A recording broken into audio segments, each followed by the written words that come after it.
Yeah, this is the kind of day I'm dealing with. And as you can see, they have some lights in the window, and it's very beckoning and very welcoming. So I'm going to go in and see what's what and who's who.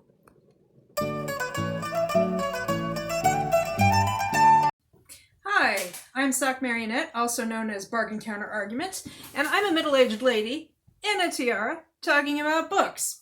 And today I'm actually on location at Montgomery and Taggart, Connecticut's first and so far only romance bookshop. And it is so charming here. I've been here a couple of times before, including at the grand opening, which was mobbed, as you can imagine. And I thought I'd come down here. It's a rainy day and it's a very welcoming space. I will take some footage of it. You'll see that it's charming, as I said, and also it's like every time you go around a corner, there's another bookcase with more books to enjoy. And I think I'm going to just start by talking about the books I haven't purchased yet, but will. And I picked out Next to You by Hannah Bonham Young, Canadian. And I've already read Out on a Limb and really enjoyed it, and Next of Kin and really enjoyed it. I've been having a hard time getting a library copy of Next to You, so I'm just going to go ahead and buy it. I'm feeling sassy. I'm also getting The Soldier's Scoundrel by Cat Sebastian, which is an historical romance published by Avon. So, yeah. And Icarus, which is an like heist kind of comedy. Not comedy, heist kind of romance. And The Brit, a dark romance by Jodi Ellen Malpass. And this is just a gorgeous edition because it's got the sprayed edges with, like, it looks like shards of glass. There's a broken hourglass on the front and shards of glass on the three-side sprayed edges. So that's beautiful. And if you follow me on Instagram, you will know that I like to pair books with scented candles. Well, Montgomery and Taggart has me covered because they have a few candles, and I'm getting Kill Me with a Thrill, which is from, let's see, I don't know who makes this. It is a bookish candle that is said to smell of wasabi, thyme, and ginger. And it's nice. It's nice. I couldn't identify that spicy note, and now that I read the label, I see that it was wasabi. And I think the company is called A Scent Story, made in Georgia, USA, not Georgia, Central Asia. So that's my little pre-haul, because I haven't actually paid for them yet, but I've gotten my fingerprints all over them, so I will be doing that in a moment. And now I am going to do a little tour, a little video tour. Okay, so this is my Montgomery and Taggart tour. I'm not going to get a lot of exterior shots because it is still raining pretty hard, but you can see we're kind of in a very bucolic sort of setting. There's a creek over here, and they have a sweet little garden over here.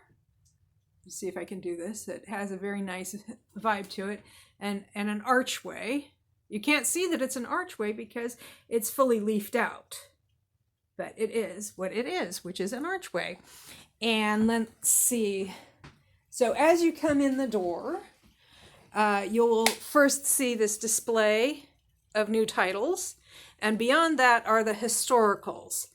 And Jude Deveraux has a special place in their hearts because it is actually named Montgomery and Taggart for characters in a series of books by Jude Deveraux. And to the left, you have some cards and stationery notepads, book lights, things of that nature. A nice, discreet little bulletin board of doings in the neighborhood. We're promoting Ragtime the Musical, which is what's currently running at the Goodspeed Opera House in East Haddam on the other side of the mighty Connecticut River.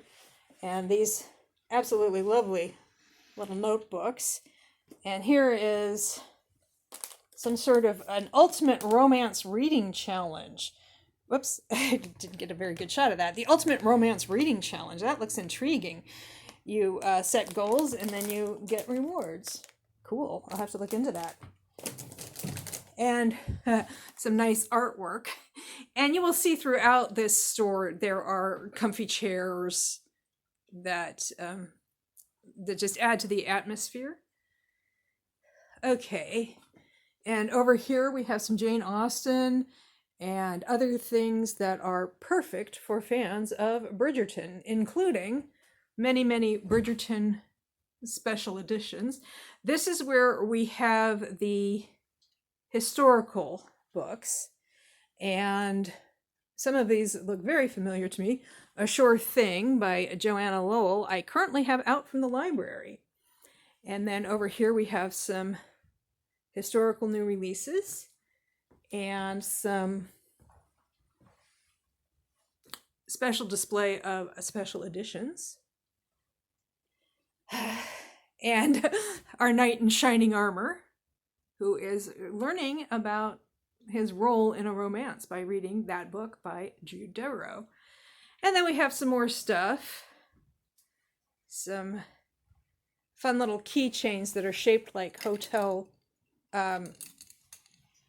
keychains of days past before they went over into key cards.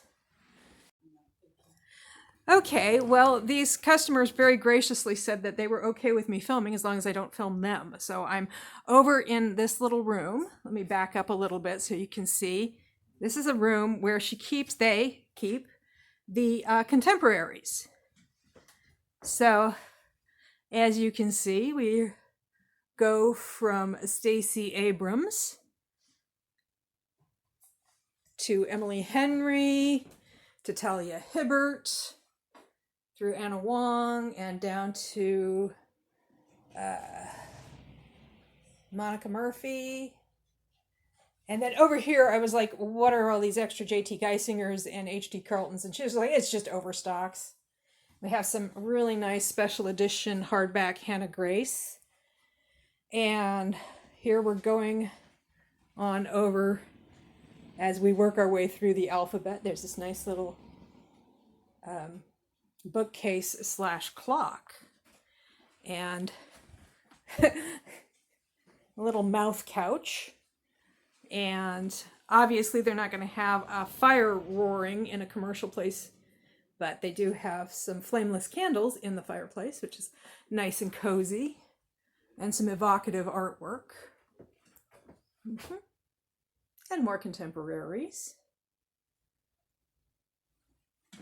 And in the middle, display of various things. And here's a special display, bourbon cocktails. This is where you find the candles. And this is in celebration of Bourbon and Lies and Bourbon and Secrets by Victoria Wilder, who is a local author. And now I'm going to slide back out here. Another special display. Take a quick look at the cash wrap, where we have some more stationery and cards, and some coloring books, and some branded keychains. I have one of these on my spring tree, and a little display of upcoming events. Okay, this room is between the historicals, new releases, and the contemporaries. And you can see the illuminated heart in the window, which is very, very welcoming, as I said, from the parking lot. And this is contemporary LGBTQ+. The other LGBTQ+, historicals and so on, are just simply integrated into those sections. And then we have some nonfiction.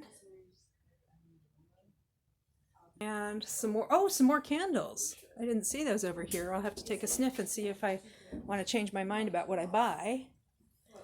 And this table just kind of has some books and some miscellaneous reader-friendly accoutrement. And then over here we have the fantasy, dark fantasy, and then a tiny little corner for the science fiction.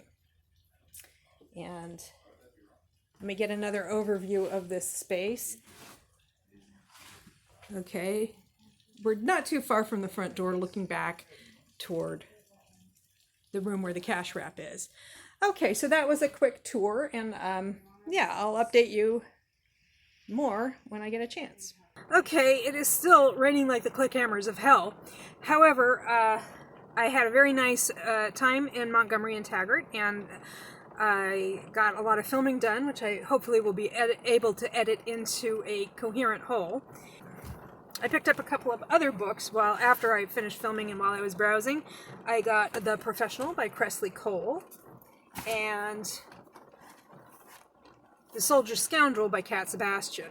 I haven't read a whole lot of Cat Sebastian. The ones I've read I've really enjoyed. I read this is, I think, I don't know when this takes place. This is a little more historical. I'm not sure. But I read You Should Be So Lucky. It was like We Could Be So Good and You Should Be So Lucky, which took place in the 50s and early 60s. Really like those a lot. So I'm gonna, and this is available as a mass market, so it wasn't like committing to a more expensive book. So I got that, and then I was trying to decide between American Queen by Sierra Simone and The Professional by Cressley Cole, and so I chit-chatted with one of the co-owners of the store, and I ended up deciding to get this one. It doesn't mean I'm not going to get American Queen at any point, just not today. I read Salt, Kiss, and Honey Cut by Sierra Simone and really like them a lot. I have some books at home from Cressley Cole that I found at library sales, but they're part of Paranormal series. I think this is more organized crime oriented, but I'll find out. So I think I'm going to try to get to the Book Barn in Niantic. If I just feel like I don't want to be driving on I-95 in this kind of weather, then I'll turn around and come home because I can do that, or turn around and go somewhere else because I can do that. Oh, and in terms of the whatchamacallits, the Scavenger Hunt for the Ever After-a-thon, I ended up not doing it there. I mean, I did see pirate stuff, but I ended up not doing that. I'm going to do that at either the Book Barn or at the library or both. We'll see. And I also didn't film any shorts, like vertically oriented for the shorts feature on YouTube. So maybe I'll do that at Book Barn, is do a short. See you in a bit. Okay, I'm just doing a voiceover for this part. As you can see, it continued to rain, but I decided to brave the elements and go to Book Barn. And I didn't really do a whole lot of footage in Book Barn. There were other people who had that idea to go to Book Barn on a rainy day. And I want to give a quick overview before I show that brief footage. And Book Barn is a used bookstore. It has 3 locations in Niantic, which is on Long Island Sound in Connecticut. And I went to Book Barn downtown, which is where they keep the children's books, romances, thrillers, mysteries, science fiction, some nonfiction, I believe, westerns, I think, are there, and also children's books, although not YA. It's more chapter books and picture books. And it's really cool. They just moved there from another location. If you go to the main store, which is a little further out from downtown, it has lovely gardens and picnic tables and so on. I was not gonna deal with that on a rainy day, although I did try to do some outdoor stuff later, as you will see, and then just decided not to. Anyway, it was a relatively unstressful trip to the shore. I was really tired by the time I got home, but you know, it was worth it because I found a lot of stuff. Okay, and this is my footage of the Book Barn. And you can see this is the children's books. These are the children's books, and they stretch all the way down and then back up the other side and around the corner. And here you can see the clip I have just of the start of the romance. And then I got so caught up in looking for stuff that I kind of just didn't do a whole lot of footage beyond that. Instead, I went to Rocky Neck State Park after I went to Bakery. or reasons.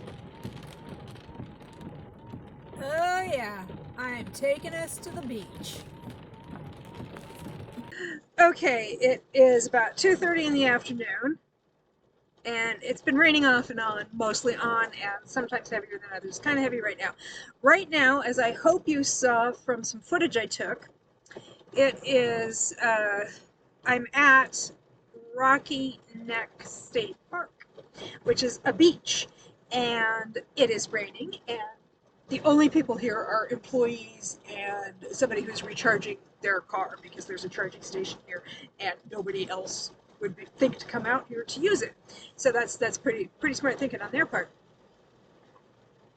Anyway, so I went to Montgomery and Taggart, and then I went to the Book Barn in Niantic and picked up a lot of stuff, including some time travel romance. I didn't really see any pirate fairy tale retelling that I wasn't already familiar with, or governess stuff. So I did get the time travel romances that I didn't already have. And then I went to Sift Bakery. And Sift Bakery was founded by a dude who I think was either a finalist or actually a champion on Top Chef. He's a pastry chef.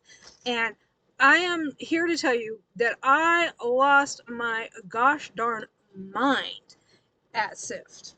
I lost my gosh darn mind at Montgomery and Taggart. I lost my gosh darn mind especially at Book Barn, where I got a lot of used books. And I got some, what's this? I got a couple of apricot and green tea macarons that look like this. Aren't those pretty? They match my shirt. Didn't even realize that until just now.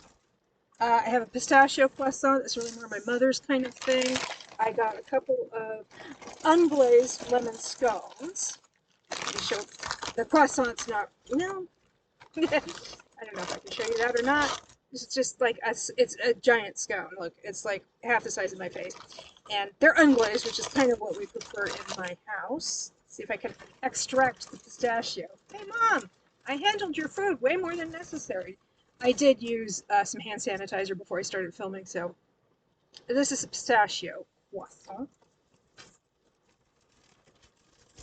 But I wanted to do this bakery haul, like basically before anything got destroyed in transit, because some of this stuff is super pretty. This is a lemon tart. Ooh, isn't she pretty? I may have just gotten a little bit of frosting on my finger, but I'm not going to do anything about that until after I'm done handling food. The boxes are a little tricky. And then this one I'm really looking forward to. It's called the Blackberry Buttermilk Tart. Ooh. Mm-hmm. Look at her. Look at her. I know I'm a little overexposed in terms of the lighting. But this stuff is so pretty, and I think I'm done fussing with pastries for now. I also got a gluten-free or gluten-friendly ginger molasses cookie, which I don't really care about gluten. I don't have a problem with that. It's nice for people. It's nice that it's available for people who do have a problem with it, but it's just like, good stuff is good stuff. And I think there's also somewhere in here, there is a peanut butter sandwich cookie with like cream in it. And I got another filled croissant. There's the pistachio was for my mom. Oh yeah, it was a key lime croissant, which my mom might be interested in, but I know I am. And if she doesn't want any of it, then she has the pistachio, which I am not going to be interested in. So I think, and I got a couple of vegetable croissants that are filled with like 4 kinds of cheese, including Swiss. What did I? Okay, I thought I squished something there. I didn't. It's fine. It comes with 4 kinds of cheese: feta, Swiss, and a couple of others that I can't remember. She told me, and it has like spinach and sun-dried tomatoes in it. So that is the haul I'm going to share with you for now. Like I said, I didn't get I didn't get my books out of the trunk because it's so very, very wet, and I don't want them to get any wetter than they did on the way to the trunk. I also, hang on a second while I put this where it'll get home more or less safely. I also picked up a couple of store-branded totes at Book Barn because they they don't have bags anymore. They used to have bags and they would just be like, reused from the grocery store or whatever. And now they have totes that you can buy. And I was like, sure, I don't mind buying a couple of totes. They're cute, and it supports the bookstore another way. Uh, so it is getting even rainier. I was going to go out and just get some footage of the rainy beach. I don't really mind if I get wet, but I don't want to get this wet. I didn't bring my shampoo with me because otherwise I would just go ahead and take a shower because I could. Okay, well, I think I'm going to go home now. I was thinking I might go to the public library in Cromwell, which has a lot of paperback romances, and maybe do a scavenger hunt there, but I don't think I will. I think doing the scavenger hunt at the Book Barn was probably enough, and there's going to be a library sale tomorrow, which is another one that,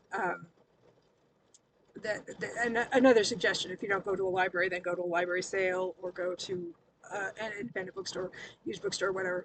So the library one town south of me, Durham, they're having a library sale. Now, I went to and had video about going to their Valentine's Day romance book sale. So I don't know how much romance they're going to have at the general book sale. Probably anything they didn't sell before or that's been donated in the meantime. So I didn't completely clean them out last time. We can do that now. Okay, and I will haul the books that I got. Well, I'm not going to haul the books that I got at Book Barn because I usually do that during my midweek motivation Wednesdays at 2 p.m. Eastern. Feel free to join. Okay, a little bit of an edit there because I just did a lot of thinking out loud about what I'm going to do next. And I concluded that what I'm going to do next is thank you so much for your attention and wish you a good day or night. But wait, there's more. It's a few days later, and as you can see through my heavy curtains, it's sunny. And I just wanted to give you a quick peek at my Book Barn haul. See a lot of mass markets and a few trade paperbacks. And if you want to see these in any great detail, I would suggest tuning in to my live show on Wednesday, May 14th at 2 p.m. Eastern, co-hosted by Abby Jean. And that's usually when I talk about the books I've purchased in the previous week, if I've purchased any. And this week, I purchased a lot. So once that's been aired, I will put a link for the playback in the description below. And if you want to join us for hauls, book talk, and sprints for productivity, reading, napping, whatever you like, please do. I hope to see you there.